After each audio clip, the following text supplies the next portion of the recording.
Sania dengan NPM 020424111108 dari Program Studi Manajemen Fakultas Ekonomi dan Bisnis Universitas Hairun. Di video kali ini saya akan menjelaskan tentang penyajian laporan perubahan ekuitas. Yang dimaksud dengan penyajian laporan perubahan ekuitas yaitu adalah salah satu bagian dari laporan keuangan yang menyajikan perubahan dalam ekuitas pemilik selama periode tertentu.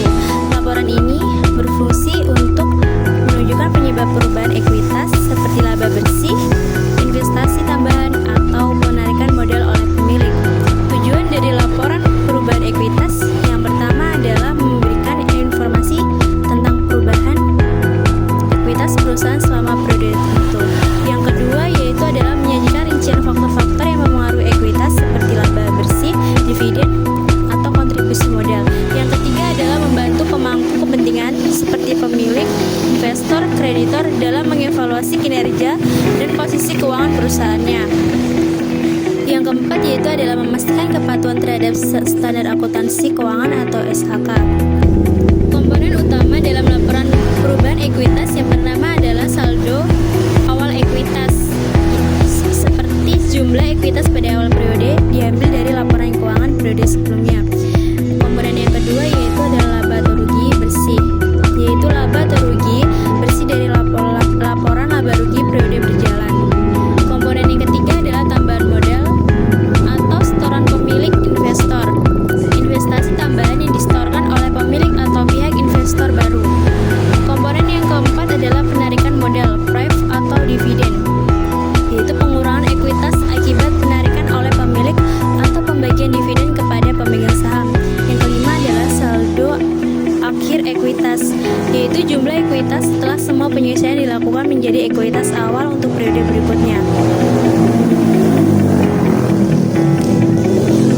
Berikut yaitu adalah langkah-langkah penyajian laporan perubahan ekuitas. Yang pertama yaitu adalah mengidentifikasi saldo awal ekuitas dengan mengambil nilai ekuitas dari neraca periode sebelumnya.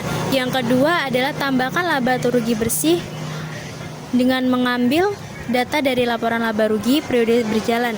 Yang ketiga adalah catat investasi tambahan jika ada setoran modal baru dan pemilik atau investor.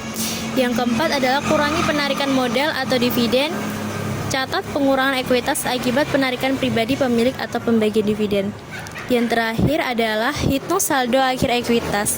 Saldo akhir ekuitas sama dengan saldo awal ditambah laba bersih ditambah investasi tambahan dikurangi dengan penarikan atau modal. Pentingnya laporan perubahan ekuitas yaitu untuk transparansi keuangan, mengevaluasi kinerja perusahaan, mengambil keputusan kepatuhan standar akuntansi. Dengan memahami laporan perubahan ekuitas, pemilik dan investor dapat mengevaluasi stabilitas keuangan serta kinerja perusahaan secara lebih menyeluruh. Kesimpulannya yaitu adalah laporan perubahan ekuitas merupakan salah satu bagian penting dari laporan keuangan yang memberikan informasi tentang bagaimana posisi ekuitas sebuah perusahaan berubah selama periode tertentu. Laporan ini digunakan untuk menggambarkan faktor-faktor yang menyebabkan perubahan seperti laba atau rugi bersih, setoran tambahan modal, dan distribusi seperti dividen atau penarikan modal. Laporan perubahan ekuitas juga dimulai dengan saldo awal ekuitas yang diambil dari laporan keuangan periode sebelumnya. Selanjutnya, laba atau rugi bersih selama periode berjalan ditambahkan atau dikurangkan tergantung pada hasil usaha perusahaan. Setelah itu, penambahan ekuitas. Setelah itu, setiap setoran modal tambahan dari pemilik atau investor baru dicatat sebagai penambahan ekuitas. Di sisi lain, penarikan modal oleh pemilik atau pembayaran dividen kepada pemegang saham dicatat sebagai pengurangan ekuitas. Jadi itulah pemaparan materi dari saya. Mohon maaf jika banyak kekurangan dalam penyampaian materi. Saya ucapkan terima kasih. Wassalamualaikum warahmatullahi wabarakatuh.